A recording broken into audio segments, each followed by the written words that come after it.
We are the restaurant brokers, and we sell restaurants. We started the nation's largest restaurant brokerage firm over a decade ago. Atlanta, Georgia was our starting point, but our brand is spreading nationwide. We define restaurant brokerage and help buyers just like these. Our dream, our goal, open up a restaurant, loving life, serving people breakfast and lunch, and then enjoying the rest of the day with them and ourselves. Buying an existing restaurant, leasing a closed restaurant space, or purchasing a restaurant franchise. We help buyers satisfy their appetite for acquisition.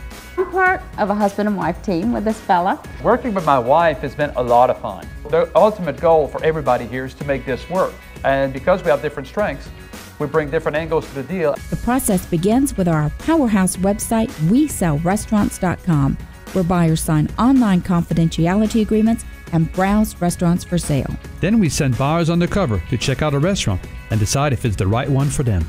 Buyers get our proprietary business analysis tool with all the financial details on the business for sale. After studying the restaurant inside and out, it's back to our office. We are deal makers. We write contracts and negotiate terms for buyers and sellers. That's why we sell more restaurants than any other firm in the nation. We are the restaurant brokers. Our name says it all. I'm Robin Gagnon. And I'm Eric Gagnon, and we sell restaurants. We started the nation's largest restaurant brokerage firm, We Sell Restaurants, over a decade ago. You can find us online at WeSellRestaurants.com. We are also on your radio once a week with the leading authorities in the food industry, talking about subjects trending in either restaurants or food. Tweet your own questions on the topic while we're on the air to our Twitter handle. It's @SellRestaurants. Post to our Facebook page. It's Facebook.com/WeSellRestaurants. If we don't get to your questions, we'll follow up on social media. Our goal is to satisfy your appetite for acquisition, feed the need for restaurant reality, and serve up a recipe for business success. If you have any ideas or any comment about the show, I'd love to hear back from you. You can email me. My email is Eric, E-R-I-C, @WeSellRestaurants.com. Today we are going viral. We are talking with some of the most popular YouTube chefs that are taking internet cooking by storm. You're getting the inside scoop on what it's like to be a successful YouTube chef and why this trend is so quickly growing. Join us as we interview these internet sensations. Our first guest for that topic today is Megan Roosevelt. Megan is a creator of YouTube channel Healthy Grocery Girl. Megan Roosevelt is a plant-based registered dietitian as well as the founder and CEO of Healthy Grocery Girl. She is an internationally published author, web TV host, and producer, as well as a nutrition expert for television and magazine. Megan's work has been featured on ABC, CBS, OWN Channel, and Prevention and Origin magazines, to name a few. Healthy Grocery Girls provide recipes, online cooking videos, healthy lifestyle products, and nutrition plan membership available from healthygrocerygirl.com. To help people shop, cook, and eat healthy, she has a growing following on YouTube with close to 8,000 subscribers. Megan, welcome to the show. Thank you so much for having me. Great. And our second guest today is Hilah Johnson. Hilah is the creator of the YouTube channel Hilah Cooking. She has a large following on YouTube, and her channel has been viewed almost 10 million times. Yeah. She has close to 300,000 subscribers. She has humor targeted at adults. She shows us all you're never too old to learn to cook. Each recipe video walks you through a foolproof recipe that you can easily recreate at home. She shares her cooking tips, show techniques, answers your cooking questions, and offers substitutes for unusual ingredients. Being from Texas, her recipe videos cover Tex-Mex, interior Mexican, and classic American dishes with a smattering of Asian, Italian, and Middle Eastern thrown in the mix. Hilah cooks mostly savory recipes, perfect for easy and budget-friendly dinners or quick lunch and breakfast, but also shares her favorite sweet treats and appetizer. Hilah, thank you for joining us today. Hi, I'm glad to be here. Okay, so I tell you, the following you folks are able to get coming to your YouTube channels is just amazing. We're totally jealous here at the Restaurant Brokers. So, but tell me, how did you get that going? How do you actually develop such a huge following? And Hilah, why don't we start with you? Well, we started our channel in 2010, so it actually has taken quite a bit of time to get to where we are. It was a little bit slow at first, but it seems like with YouTube, if you can just keep going long enough, you sort of hit these certain plateaus, and then if you can get past that plateau, then it jumps up again. So mostly I would say like a consistent schedule is pretty key to growing a YouTube channel and building an audience. Your audience likes that, and also the YouTube algorithm really likes that. So just consistency is pretty key. I think that's a great answer. And what do you think, Megan? Do you agree? Has that helped you? Yes, absolutely. I agree with consistency. We started consistently posting videos in 2013, so a little bit later than Hilah, but we committed to at least one video every week, and we let our audience know they could expect that video every Thursday, so it was something for them to look forward to. And then I also noticed that YouTube is really a social media platform, so making sure that you are not only posting content, but engaging with other content creators. So watching other people's videos and making friends on YouTube and commenting on their videos and collaborating with other content creators makes you have a stronger presence throughout all of YouTube and not just on your own channel. So consistency, contributing, positive comments on other people's videos, and collaborating as well. Yeah.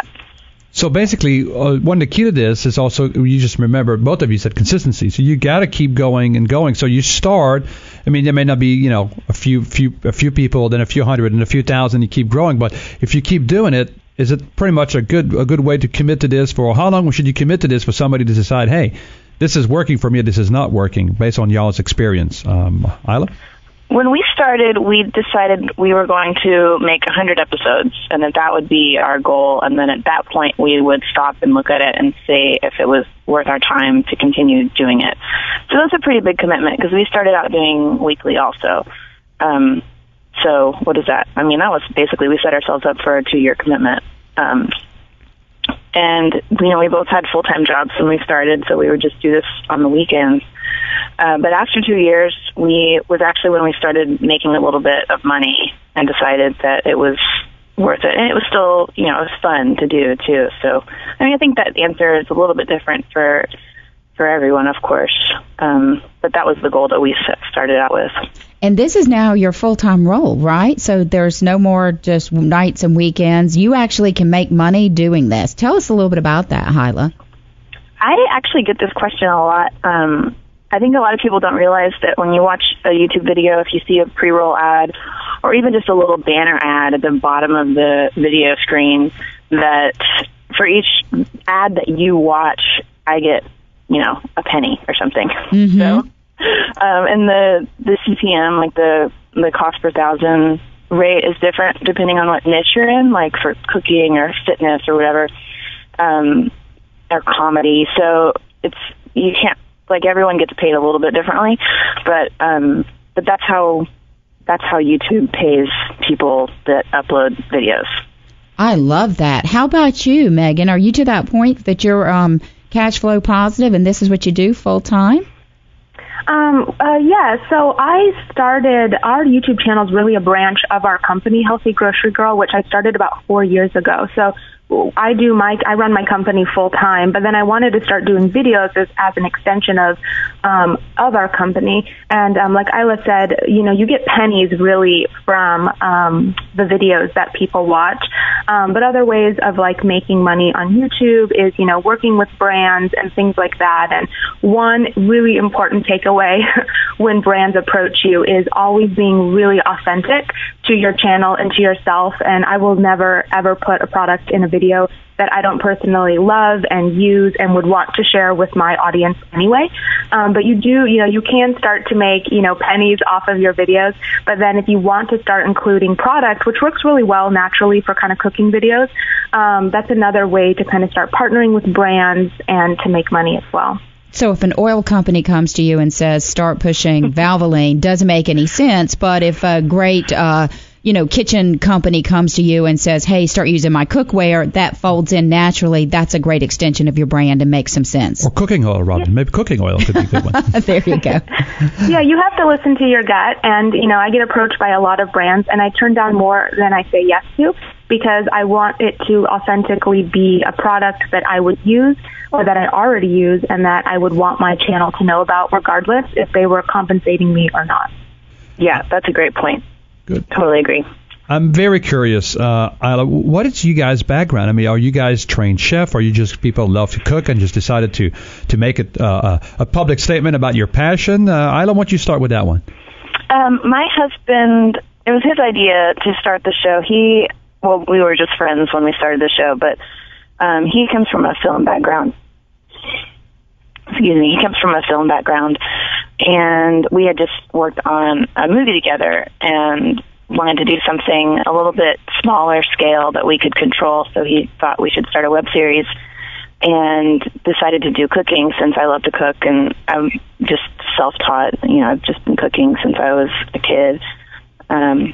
So we started it just sort of to see what would happen. I think he had the idea that we could actually turn this into a business, and I just thought it would be kind of a fun hobby. So I was pleasantly surprised when it did turn into a business. That's great. So, Megan, what about you?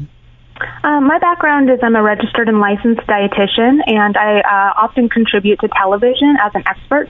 So I did a lot of TV work before I did YouTube, and I actually was very purposeful about starting my YouTube channel. I wanted to create it to reach my audience and to have more of a voice and to create the type of content I wanted to create whenever I wanted to. And I did a lot of research about YouTube before I got started, so I was pretty well aware of what I was getting into before I got started. But I did have background in television and as a dietitian, but I'm not a formally trained chef. I just really love to cook and kind of self-taught in that way. But that's a little bit of my background. So who is the audience on YouTube? Because I have to tell you, we have a fantastic intern for our company, We Sell Restaurants, and she's the one that suggested this. So I'm trying to figure out, is it like that 18 to 25-year-old, the younger end of the millennial spectrum, or is it across the board? Do you have watchers and loyal subscribers from everywhere? And Megan, you want to jump in first? Yeah, looking at my analytics, I do have viewers in age ranges really across the board, but I think my strongest age range is, 13 up until 25, because it's just a younger audience. A lot of younger people are, using social media more regularly. But that doesn't mean that if you want to be a YouTube creator, that has to be your audience. I think that, you decide what your audience is, and often your audience is an extension of you. You want to share content that's natural for you and authentic for you, and a certain, demographic and age range is going to start to identify with that, and that's what's going to set you apart. But I think in general, most YouTube content creators can agree that they have a young audience watching them, because those are just the type of people who are really maximizing social media. Great. My audience is a little bit older than that. I have people across the board from teenagers up to people in their 60s and 70s, but I think the biggest chunk of my demographic is actually between about 30 and 45. That's I don't know why, really. If that's just the style of the show is more appealing to older audience, or Sure. Yeah, so you do a lot of things that, maybe it's aimed at that young mother who's, trying to try novel recipes. Do you think it's the explosion of YouTube for cooking is just because people, they're just not going to pick up a recipe book anymore? It's just easier to see it done and follow the steps. Is it just naturally lend itself to that model versus the old-timey, the Betty Crocker cookbook was a staple on our kitchen countertop, and I can't tell you, learning to cook, that's what you pulled out every single day, but I don't think anybody does that anymore. Is that true? I still use cookbooks. Oh, okay. I actually prefer cookbooks to watching videos myself. Okay. So it's kind of funny. I feel like there's still a big group of people that read recipes and like to read blogs, recipe websites rather than watch a video. But maybe just because the technology is available, it's available for people that prefer to learn by watching. Sure. Megan, do you see that too in your younger audience, or this is your audience more technology, and all your products are driven towards a younger clientele?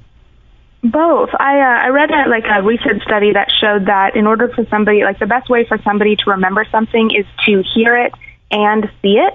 And so I think watching a video on how to make something is a really effective way to actually remember how to make something. But I love cookbooks, and I know a lot of people still love cookbooks. And so, on our YouTube channel, we always show you how to make it, but then we complement every video with a blog post that has a printable version of the recipe and photographs.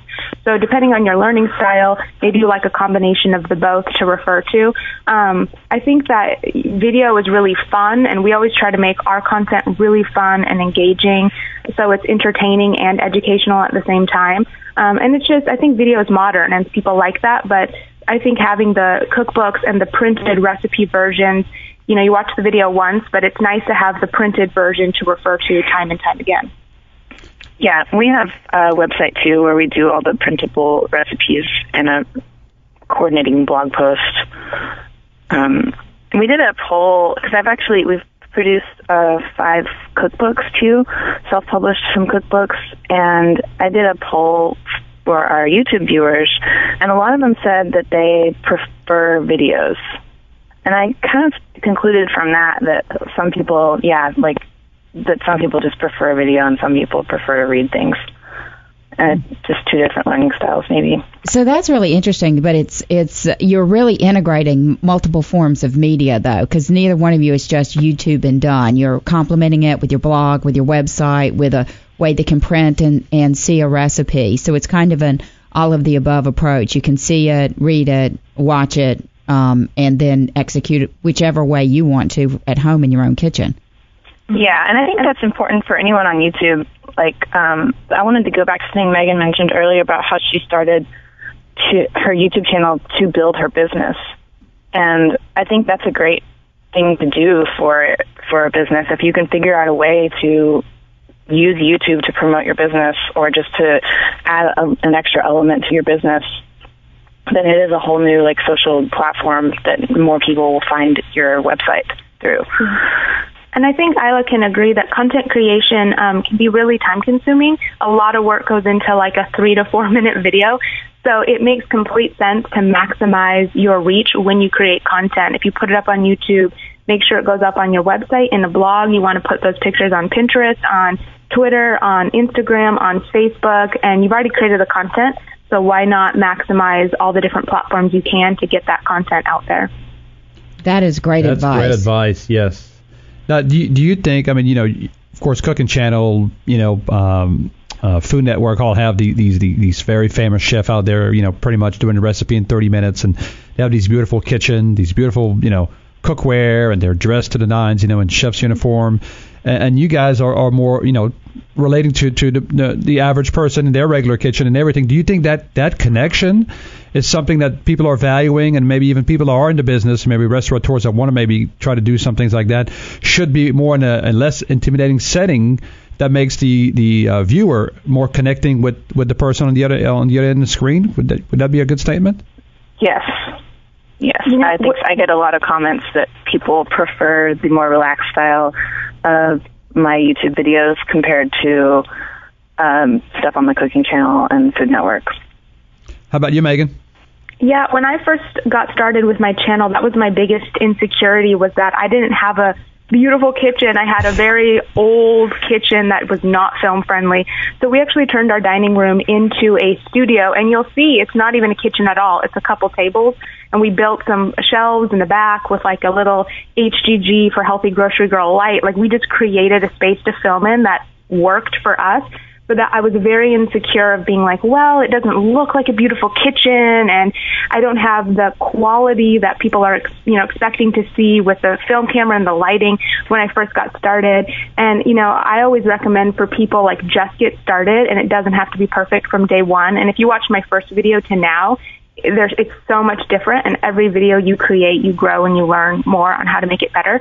But I also think that it makes it more real, and it's not so staged, and I think people identify with that because YouTube is about you, and people want to connect with you, and that's the most important thing. And if you are being, genuine and sharing your content and connecting with those people, they're not going to care if you have a really fancy fridge behind you or not. I think that really is the essence of YouTube. I think you just summed it up. I think that's amazing. Now, you've got some lessons that you learned from really running and growing this business and integrating it into other things that you're doing, Megan, to develop this sort of online presence. What advice would you have for other folks who just have a traditional business now and really haven't gotten into all the different viral forms of marketing themselves? Sure. Well, being a dietitian, my background is in science, and doing television is very different than YouTube. Television, I'm very much an expert, and it's professional. And when I do public speaking, I'm very much professional. And YouTube, sometimes if you're just too stiff and professional, it just doesn't work. And so my natural self is very silly, and I like to be silly. And so I think one of the biggest lessons that I've learned is, like, you need to just be yourself on YouTube. And everyone always says that, but it's really hard because I was afraid that if I was myself and I was silly, that people wouldn't respect me anymore, or they wouldn't think that I was actually like a registered dietitian, because they're like, how can she be so silly and smart? And so I was really like, how do I integrate the silly side and the smart side and all that together? But I think, overthinking it can make you be afraid to even get started. And so, just getting started, and you'll find your voice. And the more you create video, the more you'll get comfortable with it. But that's one lesson that I've learned is in the beginning, I tried to just be too perfect. And you can just tell, like, the videos that get the most engagement and people like the most are the ones when I really felt like I was saying exactly what I would normally say if I was just talking to a friend and I was just being myself. That is excellent advice, and I can vouch for that from our first show to now a couple of years running and try to be so professional and now just be myself. I think the show is much better like that, and I would agree. How about you, Hilah? Can you have some tips for people that want to do the same? Yeah, that actually was really hard for me, too. I think because I come from an acting background, so even though it was like, oh, just be yourself, I still felt like I had to be sort of a different version of myself. So yeah, our first few videos are just real awkward. I do a lot of weird voices for no reason. I don't know. It was really strange. It's really disturbing to go back and watch them. But one thing that we did that really helped was we shot 2 videos as if we were going to put them up on YouTube, but we told ourselves that these videos would never be seen. It was like we basically just shot 2 practice videos, knowing that we would never actually put them on YouTube, but we set it up the way that we could, and we shot them. And to me, that helped a lot, just sort of relax me, and so I didn't get so like stressed out that I needed to, I don't know, act a certain way or something when we were shooting these things. So just knowing that no one was ever going to see these allowed a little bit of freedom to sort of figure out how I was going to be on camera. So your husband, you came from an acting background. He was in the film industry. So you kind of had an edge in terms of lighting and making it, good on screen. No. He knew how to maximize what we had, but we didn't have any money, and our first 100 videos or so were shot with like a single consumer grade camcorder, like a flip cam, and our lighting system was a 3-bulb light from Target that we used, and we used like a frosted shower curtain hung from the ceiling to diffuse it. It was janky. But we made it work, and you just have to start with what you can start with. And then every time we made any money, we would reinvest it into the business and bought a new camera and then actually got some decent lights.